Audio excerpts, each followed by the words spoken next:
Then an interesting concept was placed in. The concept of the soul, the fifth dimension. In the fifth dimension, which is now where you have especially all your Palladians and Syrians and all these aliens, they're coming from your fifth dimension, the dimension of the soul. In that dimension, it is that which you aspire to, so that when you die, you will not ask questions. You will accept whatever is presented to you. That is always the bottom line.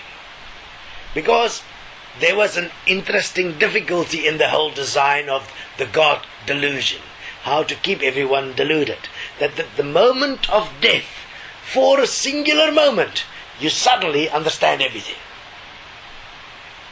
But the moment your attention is grabbed again, you're screwed.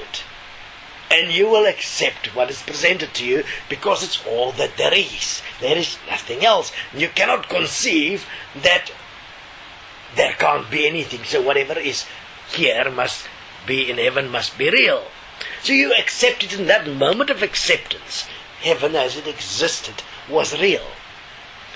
At that moment, that which you were on earth as the being, which was recorded, because it's like, if you go back and you look at the tree that emerged from the seed, you can actually cut it up and you'll notice that in its existence is its existence recorded. You can trace back its history. The same point was within the human. The physicality was such a representation, but it died and returned to earth. So, to be able to keep the information, a device was needed, and that device was magnetic in nature, which is where our magnetic technologies come from. That which records information. This was recording your life, which was your soul construct, your experiences, and that was then taken from your death and placed in the Akashic records. So, that after death, you would actually suddenly be free from all the memories you had on earth. That was such a difficult thing, which is like heaven. What is your release really? You're only released from your memories. It's not a real release.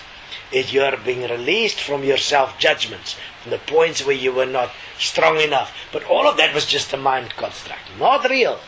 The only part you will remember, or that was recorded in your life, was the actual events and the mind interpretation of it. Your actual life within the construct of this reality of what is important was not. Animals, for instance, had none such devices. They were dealing as a group soul. So therefore, their consideration was placed in a consideration as a group. Same with plants.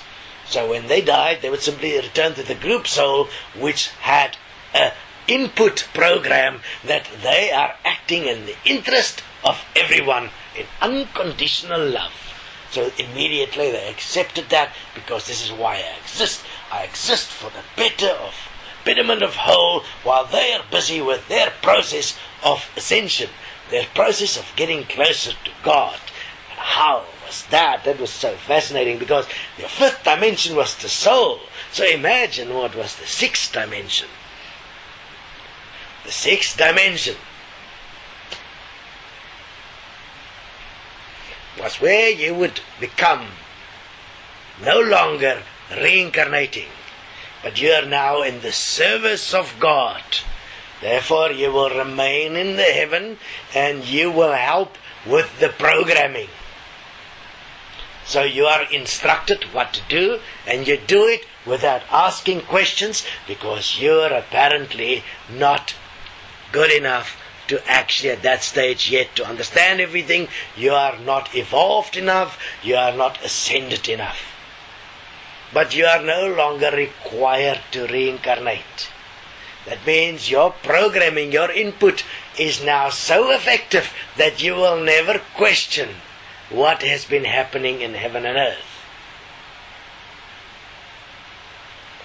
The seventh dimension was when you can be trusted to know how things work, and that in that knowing you have programmed yourself to a level of acceptance that what you are doing is in the interest of everyone, and you will now stand up and fight for it, which was the dimension of the ascended masters. At that point, you will now deliberately act in the interest of God, the system, that input-output system. Not questioning anything, because you have completely accepted the process, the point and the purpose of how everything existed. As an ascended master, which is the same as being Christed, you are now Christ conscious at the seventh dimension. You are now someone that will not ever question God, but will stand by God. You will not question how creation took place, where the information, why the system, why the input. You are now part of God. You are now one with God in the seventh dimension. You are now a child of heaven. You are exalted, special, profound. Nobody dare question you, because God will step up and protect you.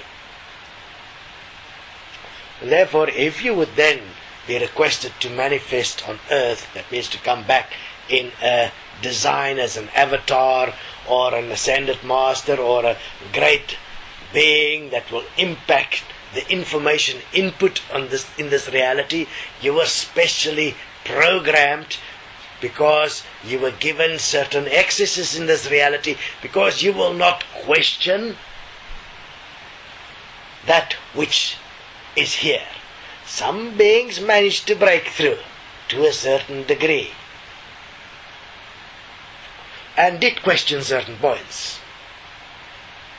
What was the point? Is to make everyone on earth accept the status quo unquestionably, and to make sure everyone accept an interesting thing.